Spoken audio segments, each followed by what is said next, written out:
Globalization was never about the economics for the United States, or at least not about the economics in a traditional sense. The United States had the world's largest economy long before World War II.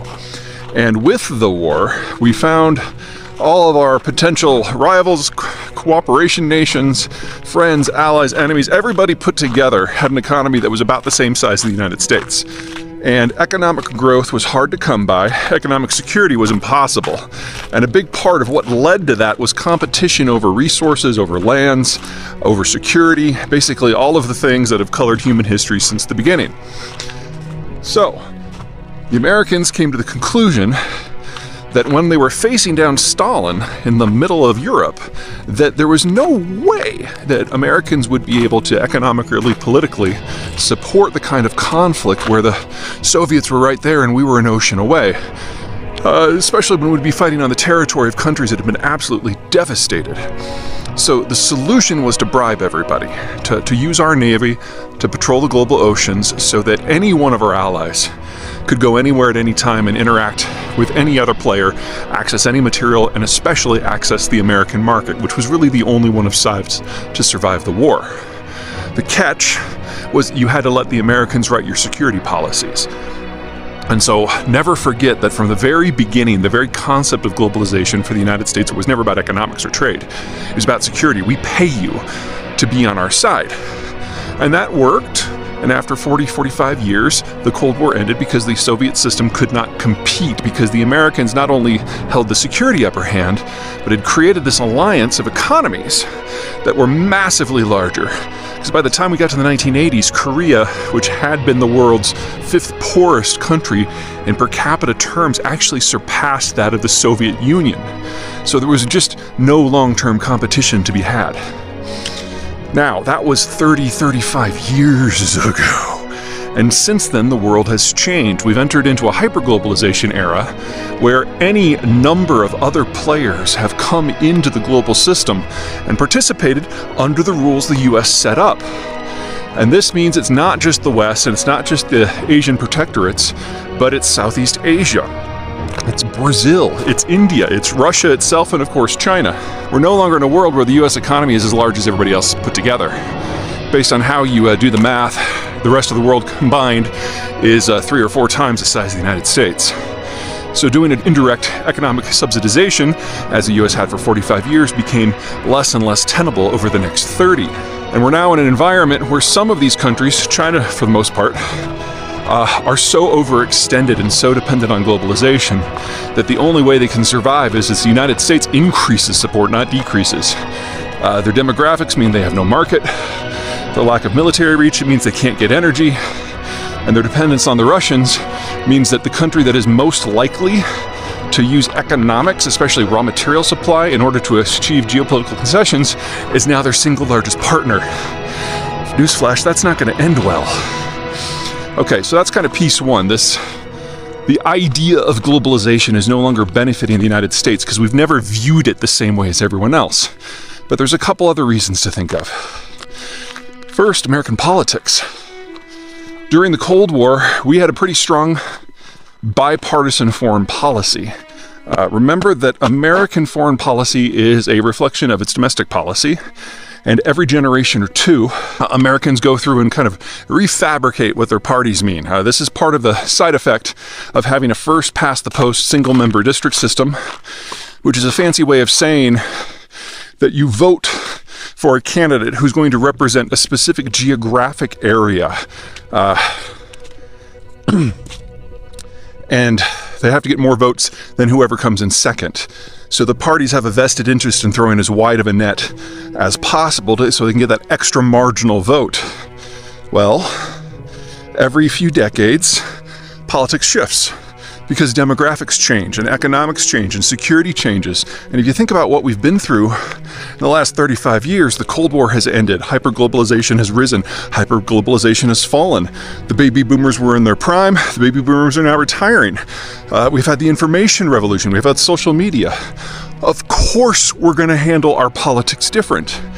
And when you do that, the factions that make up the parties move around. Remember, big net, big big tent parties. That means they've got lots of factions that are always struggling for dominance and influence. When politics shifts, those factional alliances don't make sense anymore, and so they have to evolve. And the politics don't just rise and fall within the big tent party, they fall out, they shift sides. And if you look at what has happened so far, none of it supports globalization. So, for example, unions have largely fallen out of the Democratic coalition. The Trump coalition was fairly successful at drawing them out. They are very anti-free trade. The Trump administration also kicked the business community and the national security conservatives out of the Republican coalition. Those were the two factions for economic and security reasons that were most in favor of globalization. And so now we've got the Biden administration and a Trump-led Republican coalition that is basically having a tug of war for the unions. So it's just like we can't have a conversation about immigration in the United States because the unions don't want to have it. No one in Washington wants to talk about globalization in a positive light because the unions are at stake in terms of which political alignment they're going to take. And the two groups that used to like globalization, national security and business conservatives, they're not even part of the room anymore. But probably the biggest reason is the third one, and that's demographics. When you urbanize and industrialize, and for most of the world they didn't start that in earnest until 1945, or in the case of the developing world until 1992, you move off the farm, you move into the town, and instead of working on a subsistence agricultural system, you now are getting a services, a manufacturing, or an industrial job. And that means you are living in condos or single-family homes or townhomes that are crammed together. And in that sort of environment, kids go from being free labor to just being expensive headaches, and you have fewer of them. Well, for the rich world, these transitions started 75 years ago. For the developing world, they started 40 years ago. You play that forward, and the world is literally running out of people aged 20 and under, and has for 20 years now, which means now most of the world is running out of people 40 and under. Well, the whole idea of trade, the whole idea of globalization is someone has to buy the stuff. Trade makes no sense if there's nobody on the other end of the sale. And we are now entering a world where the people who traditionally have done most of the consuming, people 45 and under, the folks who are having kids and buying homes and cars, they just don't exist in the necessary numbers to sustain the system. You've undoubtedly heard from me about how the Chinese and the Russians are the two fastest aging societies in human history, but the Germans aren't far behind, and the Koreans behind that, and the Indonesians, the Indians, and the Brazilians are actually aging faster than what most of the developing world has done for the last 70 years. And you only have to fast forward to about 2040, 2045, before the average American is younger than the average Brazilian, and 10 years after that, younger than the average Indian, Indonesian, or Mexican. So we no longer have the security parameters to make this work because the Americans aren't interested. We no longer have the economic basis to make this work because we don't have enough young people to consume.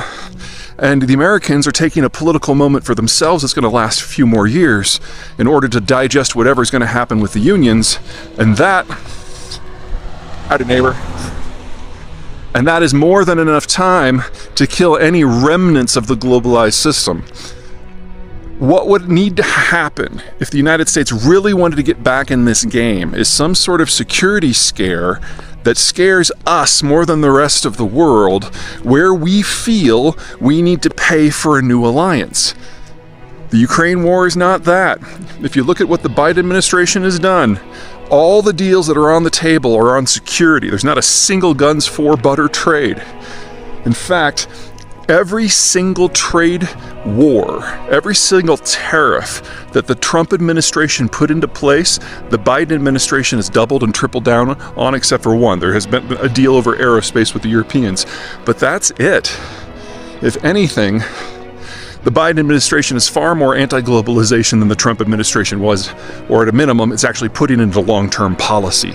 So even if the next president happens to be a strong globalist, they're going to have to unwind 8 years of anti-globalization sentiment that is now hardwired into American policy, and another 8 years under Obama of just complete strategic apathy. You're not going to do that in 4 years.